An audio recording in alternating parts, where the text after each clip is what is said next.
I'm Dan Scanlon. I'm the director of Monsters University. And I'm Kori Rae, the producer.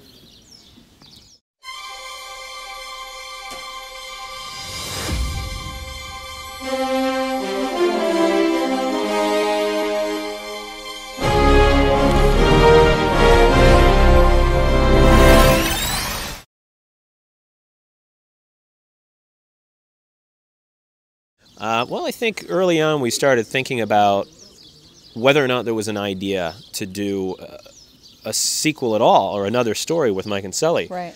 And we knew that if we did something, we wanted to do something that really explored the relationship between Mike and Sully even further. And that's when we thought, well, the best way to do that would be to go back in time and see these guys at the moment that they actually met. Right. Plus, we thought college would be fun.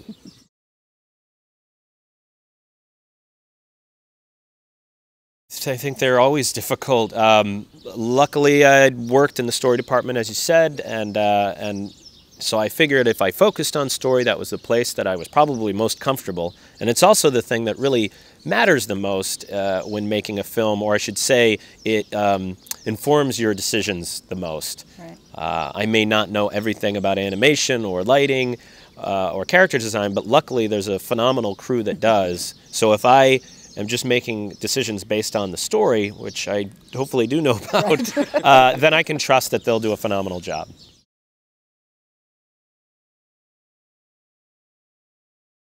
No, I mean, I love the movie. I was a fan of the movie. Kori worked on the original film. So to be able to do something with those characters was a real joy. Sure, I suppose there is certainly pressure to... You know, I mean, for any Pixar movie, I think there's pressure to make it great. So I don't think it was any different. But once you get into the production and you're just focusing 100% on the film, you kind of forget about all that. Yeah, we really wanted to be respectful of the first film, which we both love, but also to make a film that stands on its own. And so I think we did kind of get focused on working on the movie.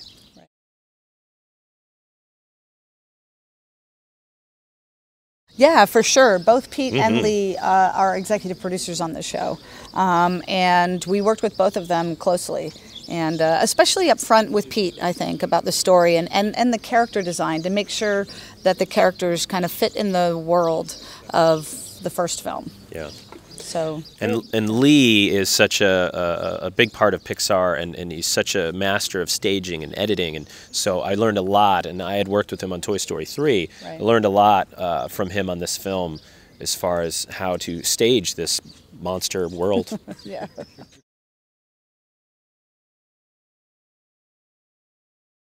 Well, early on, we tried versions where Sully was the lead because we thought, well, he was the lead in the first movie. Right. But what was interesting is that Mike's story was the emotional backbone of the film. And we began to realize that Mike, no matter what we did with Sully, was coming into the forefront.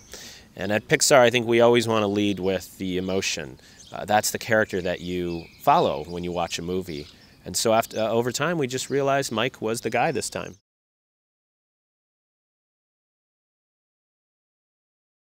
Well, we watched a lot of movies about the university and college, and a lot of movies about coming of age. It definitely is a movie about that time in your life. And I don't think there was any one particular movie. No. We will more just kind of absorb them all and also think about our own sort of teen years and what experiences we had, realizing, wow, the world's a little harder than we thought it was going to be. That was a big inspiration. Right.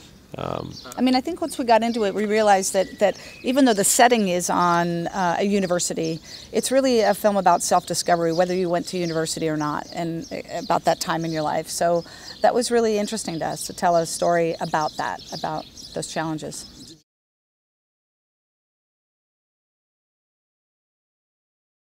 I think, sure, in terms of how scary it is and how nerve-wracking it is to go to a school and not know anybody, and you're there and you're kind of reinventing yourself for the first time. You have to learn how to make friends and how to study and do well in classes. So it's a little frightening.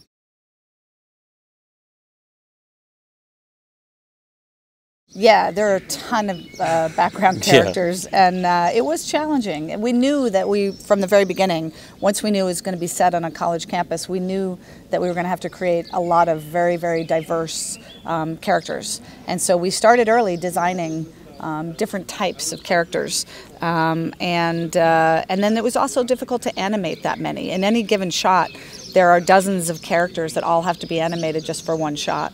So it was definitely one of the more challenging parts of the film, all the characters.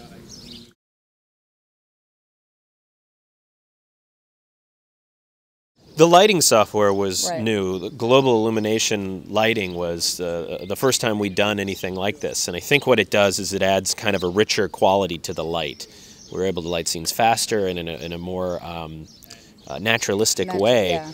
And it allowed us to tell story with light in a really nice way.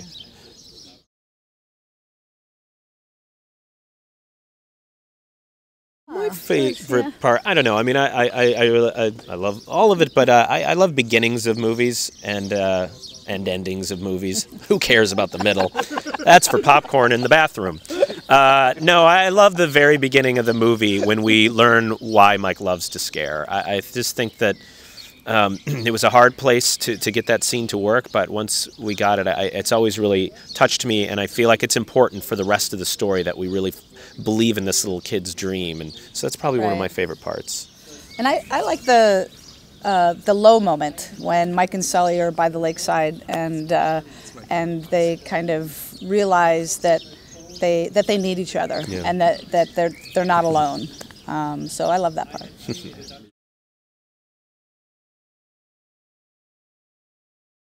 What kind of monster would we be? I would be a monster with gigantic hands because I have these cursed with these tiny baby Victorian doll hands. So I would just be a hands monster, all claws and hands. I'd have probably, I don't know, maybe 2 or 3 heads, so I could just talk more. You could talk more. You'd be even smarter. You could produce 3 movies. There you go, at one time. Yeah. At one time.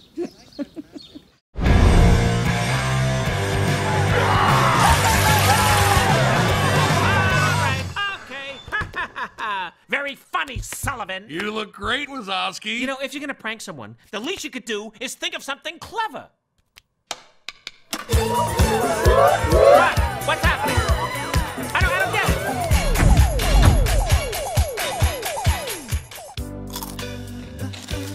I love college.